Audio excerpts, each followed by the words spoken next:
To start out this wig, I'm just going to apply a brown stocking cap as well as this black net cap on top of my mannequin head. I measure the circumference to make sure that it matches the circumference of my head, which is 55 centimeters. Then for the section with the side cut and the bulk of my hair, I measure from the front to the back as well as the side for the width, adding 2 centimeters for extra bulk. Now I mark everything off on my mannequin, on my head and on the cap, and I just make sure that my width and my length from the nape to the front matches up with the measurements that I took before, and I stretch it to suit. And here I marked off everything in blue so that I know where I'm going to stitch. I use this golden weave, I think it's the Freedom, and it's in number 1. I'm starting in the back from where I marked off with the blue of the cycle to the bottom, and I'm bringing it all the way around to my ear to the front to create bangs.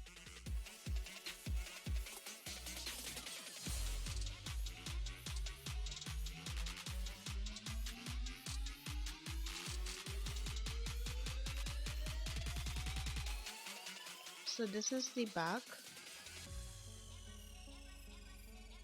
and this is the front where I start to create my bangs. I'm just going to flip the track and stitch that down.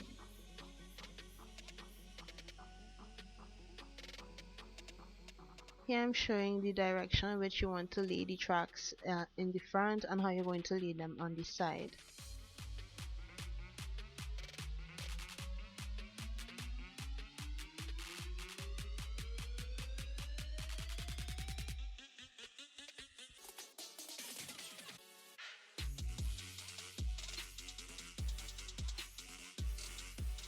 I'm using the base stitch method, which means that as I pass through, I loop each stitch to enforce it, to make it tighter so that it will hold the wefts in place.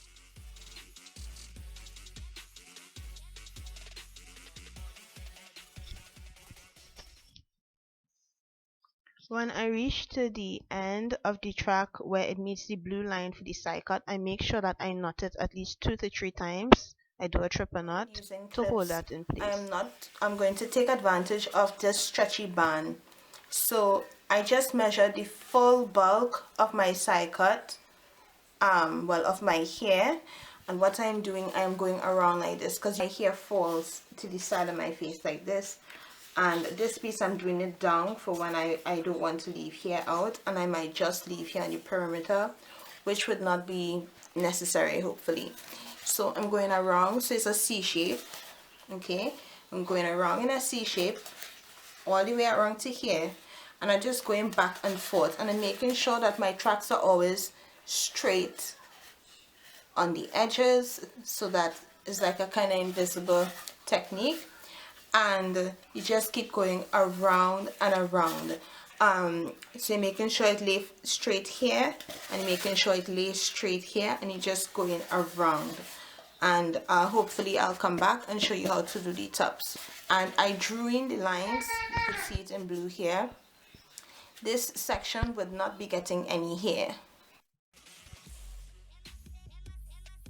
So here I'm just continuing to fill that out as I just explained, and I'll just show you when I reach to the top. But I just hope that you all could understand from my explanations and from what I was able to catch on camera, because many times I was so concentrated and trying to stitch properly that I was not in shot. I'm really sorry about that.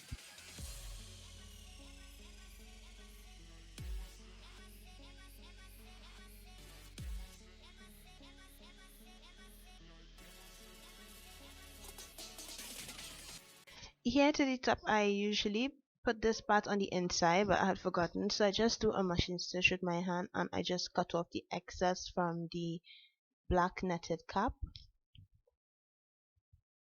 And here I'm showing again that you're just going in, the horseshoe shape until you end up with that much, and I'm going to show you how we fill that in.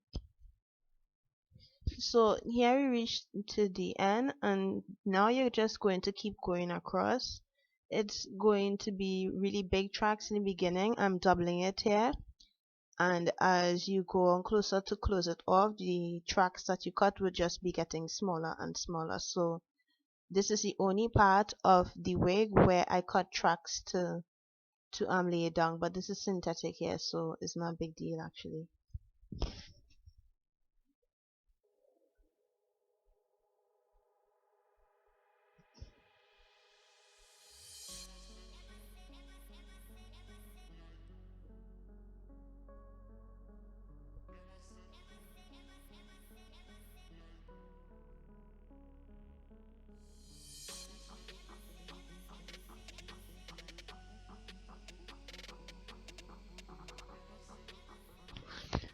And if you want the hair to lay more to the side, you simply, instead of laying the track straight, as you reach to the end, you just curve it a little so that the hair falls more to the side instead of just in the direction that you stitch it down. So this way it's a little more versatile, and the way how the hair falls would look more realistic.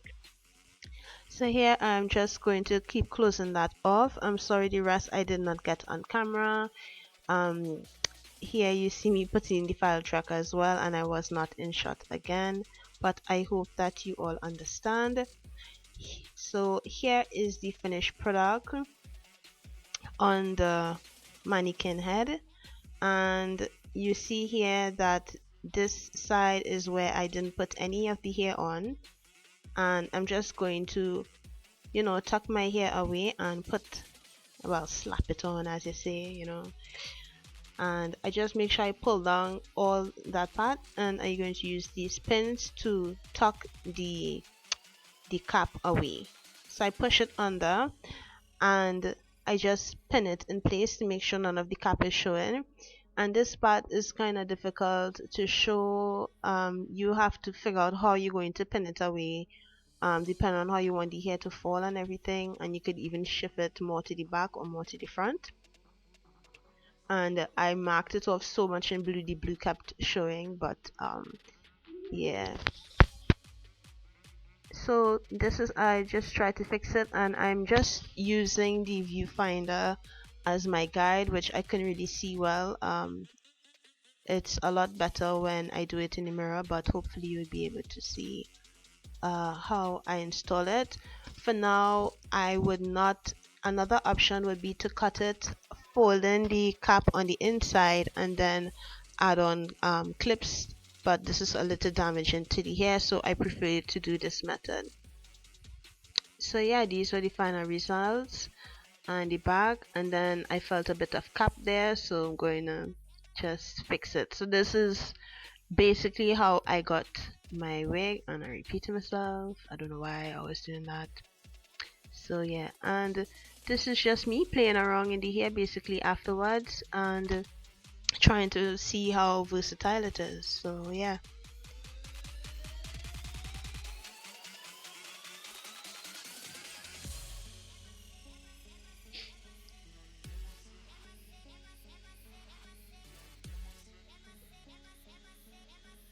So I have experimented with it a little bit since then, and it's not as versatile as I would like it to be, but hopefully I could correct that when I do this a second time.